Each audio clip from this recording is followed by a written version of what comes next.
সামনেই লোকসভা ভোট, তার আগেই বারবার সামনে চলে আসছে দলীয় কোন্দল। নাম ঘোষণার পর থেকেই দলের এক অংশের মধ্যে দেখা যাচ্ছে বিরোধিতা। এই নিয়ে কি বলছেন বারাসাত লোকসভার বিজেপি প্রার্থী? দেখুন, মৃণালকান্তি দেবনাথ বয়োজ্যেষ্ঠ লোক, আমাদের গুরুজন ব্যক্তি।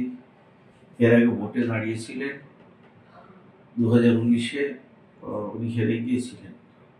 তো 2024-এ ওনার দাঁড়ানোর হয়তো কোনো ইচ্ছা ছিল, দল তাকে টিকিট দেয়নি, মানসিকভাবে হয়তো একটু ভেঙে পড়েছে। আর আমরা সকলেই জানি ভারতীয় জনতা পার্টি একটা নীতি আদর্শ মেনে চলে। 2019-এর পর থেকে লোকাল সংগঠকদের যেটা কথা, ওনাকে কোনোভাবে কোনোদিন কোনো কার্যক্রমে পাওয়া যায়নি। সেই কারণে হয়তো দল দেয়নি। আমার মনে করি ওনার মন খারাপ করা ঠিক নয়। উনি বয়স হয়েছেন, আমাদের শ্রদ্ধেয় ব্যক্তি। আমি যাবো ওনার কাছে, উনি ক্ষোভ থেকে হয়তো বলেছেন। ওনারও আশীর্বাদ দিতে যাবেন এবং আমার হয়ে প্রচারে বেরোবেন, এটা আমি আশাবাদী। এবং ওনার নিজের ভোট তো দেবেনই, আরও ভোট কালেকশন করার জন্য রাস্তায় নামবেন। বিজেপি যারা করে তারা বিজেপির বাইরে কাউকে ভোট দিতে পারে না। স্বপন মজুমদার ড্রাগ পাচারে অভিযুক্ত আসামি, এই নিয়ে দলের মধ্যে উঠছে প্রশ্ন। এ বিষয়ে কি বলছেন স্বপন মজুমদার?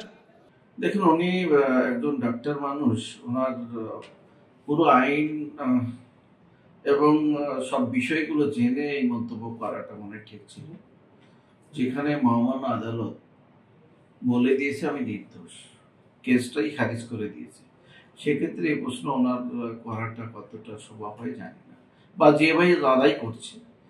আর আমরা সকলেই জানি 2016-র পরে ভারতীয় জনতা পার্টির একাধিক কার্যকর্তাকে, সেটা টোটাল ওয়েস্ট বেঙ্গল জুড়ে হাজারোর সংখ্যা বেশি হবে, এরকম এনডিপিএস একটা কেস দেওয়া হয়েছে। আমার কনস্টিটিউয়েন্সি বনগাঁ, সেখানে টিএমসির খুব শক্ত ঘাঁটি, সেই ঘাঁটিকে উৎখাত করে যেখানে এমপি এবং 6টা এমএলএ জিতিয়ে নিয়ে আসতে পেরেছি আমরা। আর তার প্রধান কাজ আমি মনে হয় আমি স্বপন মজুমদার থেকেই করেছি। তার কারণ বাকি যারা বিধায়ক হয়েছে, এমপি হয়েছে, তারা সদ্য বিজেপিতে এসে টিকিট নিয়ে দাঁড়িয়ে বিধায়ক হয়েছে। তো তারাও দাঁড়ানোর পরে যথেষ্ট পরিশ্রম করেছে, টিএমসি সেখান থেকে বিদায় নিয়েছে। আর বারাসাতে আমি আসার পরে বারাসাতের যে টিএমসির নেত্রী আছেন বা যারা নেতৃত্ব দেয়, তাদের মাথা খারাপ হয়ে গেছে। এবার বারাসাতটা সাফ হতে চলেছে, আর এই যাত্রা নবান্ন পর্যন্ত চলবে।